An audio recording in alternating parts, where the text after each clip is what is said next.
Has anyone else noticed the weird new trend where people in your peripheral vision play dead? I first saw it happen at work. I just finished ringing up a customer when every hair on my neck stood on end.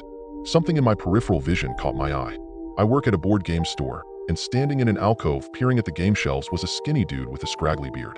His back was to me, but when he turned sideways, right at the edge of my vision I could see his mouth was gaping wide open, like he was screaming. Weird, right? I glanced up, ready to laugh and ask him what was up, but the dude was just chilling, totally normal face.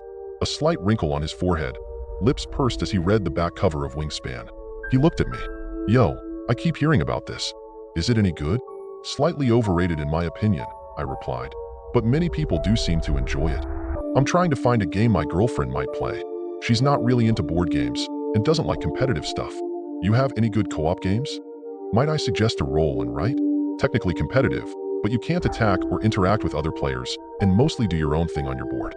They're also very beginner-friendly. I turned to grab one of the reserved ones from behind the counter, and as I turned back around I nearly jumped out of my skin because the man had approached so he was directly in front of the counter, and his mouth was wide open in a scream. Eyes wide, like he was a zombie about to bite me. But it must have been my imagination because as soon as I looked at him straight on, he just looked back at me, mouth quirked. You all right there, my dude? He asked. Cartographers is our top-selling roll and write, I stammered, recovering myself. But every time I took my eyes away from his face, in my periphery, he seemed to be like one of the undead, a corpse with a gaping mouth. I decided to ignore his behavior in the hope that he'd stop. He placed an order for cartographers, and I told him I'd give him a call when his copy came in.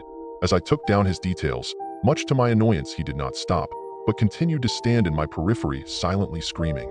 The next week, when I went in for a haircut, the guy sitting a couple of chairs over was also playing dead.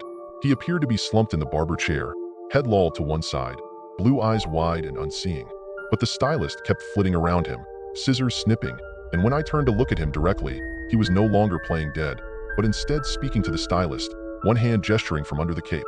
Yet when I looked away a moment later, gone were his gestures. I could hear his voice, but he appeared to be lying motionless in his chair in the corner of my eye. A corpse. When my haircut was finished and I looked over again, he was gone from the chair. This just kept happening. Honestly, I thought it must be some sort of online fad, with people randomly pretending to be dead. The internet has spawned stranger pranks. I don't have much of an online presence and don't keep up with popular memes or TikTok trends, and in my head, it made sense. It remained a relatively rare occurrence for me, and mostly happened in large crowds, for example, the airport. That was where I finally figured out the cause. I was on my way to visit family, going through airport security. A little farther behind me in line stood a young couple who were pretending to be corpses whenever I stopped looking at them. It was annoying, and I kept turning my head quickly, hoping to catch them in the act, but they were always behaving normally the moment I looked directly at them. And of course, what should have tipped me off is that no one else in the line was reacting to their behavior. Only I could see it. But at that point, I was still acting under the assumption that everyone else was in on some new TikTok prank, and I wasn't. I'm 42 and definitely give, how do you do, fellow kids vibes by today's social media standards. So anyway, I put my belongings on the conveyor belt, and the couple in my periphery were now 100% normal. Finally, I thought, they stopped pretending. But the moment I collected my stuff and turned around, I nearly shrieked because both of them loomed next to me, standing slouched, faces contorted into death masks. You can't see sharp details in your periphery, but you can catch when someone is making a terrible dead face. But when I looked at them head-on to tell them to cut that shit out, they were both normal, staring at me like I was the weird one. The woman actually hid behind her partner. That's when I realized two things. One, that I was the source of the weirdness, and two, that more specifically the source was in my stuff. I felt around in my pockets, my fingers closed on cold metal, and that's when it all clicked for me. I found my father's pocket watch. Now, a little background on this watch. Dad gave it to me the day before he died. It's cracked and doesn't run. He'd had it for as long as I can remember, and when I was little, I asked him why he always carried a broken watch. He told me it was a family heirloom, and that the cracks didn't matter because it told time in a different way. Those were his words. When he finally passed it down to me, he looked troubled as he told me, I don't know if it's a blessing or a curse to be able to see the things it shows. My father told me to sell it, but I never could bring myself to. Dad was always very soft-spoken and polite. He ran an antique shop that closed after he died. I think he wanted me to run it, but I never had the passion or the interest. Our lives just took different paths. The watch is the one antique he made sure to give to me. What I'm still trying to figure out is why. Because as far as I can tell, there's no ambiguity about it. The damn thing is definitely cursed. See, Once I knew the source was the watch, it all fell into place. At the end of that family trip, when I came back to work, I followed my hunch and looked up that guy who ordered the cartographer's game. He never came back to pick it up when it came in. I kept it sitting on the shelf for him, even though I should have just put it out on the main shelves for people to browse. It still had his name on it, and I searched his details and right away found his obituary from that same week he'd come into the store. So, that's what Dad meant about the watch telling time in a different way. If I'd known what was going on back when the customer ordered the game, I could have warned him. Could have let him know, hey bud, maybe grab something that's in stock currently.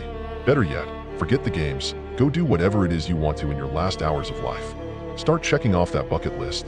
Maybe buy something more meaningful, since it'll be your last chance to give your girlfriend a gift. But, would he have listened? Looking back, I remember when I was a kid how things would happen with Dad that didn't make sense at the time. He'd get in random arguments with strangers. It was so uncharacteristic, because my father wasn't a confrontational man, always polite. But once in a while, at the antique store, I remember he'd step outside with a customer, and the customer would leave upset, yelling or swearing or hysterically sobbing, sometimes leaving so quickly they'd forgot whatever it was they'd purchased. And once, too, at the mall, Dad was told to leave a store after upsetting an employee. Stuff like that. Now I realize he must have tried to warn people. But did it actually help those people? Any of them? Is the watch a blessing or a curse? The watch wasn't always cracked. Somebody cracked it, hurled it against a wall or the floor, maybe in a moment of frustration. Maybe my grandfather. But he didn't throw it away. He passed it to my dad. Now, I wish Dad had sold it. Wish he'd given it to someone else. I know it's not his fault. Everyone has their time. But there are some things that maybe people are just better off not knowing. And maybe Dad thought warning people was the right thing. But I'm team curse on this one. Knowing is definitely a curse. I'd rather not know. I should have thrown this watch away. But like my father and his father before, I just didn't. Now it's too late. I'm sitting here at home, and every time I pass the bathroom mirror, every time I catch a glimpse of my reflection at the edge of my vision, it's just too late to unsee my own dead eyes staring back at me.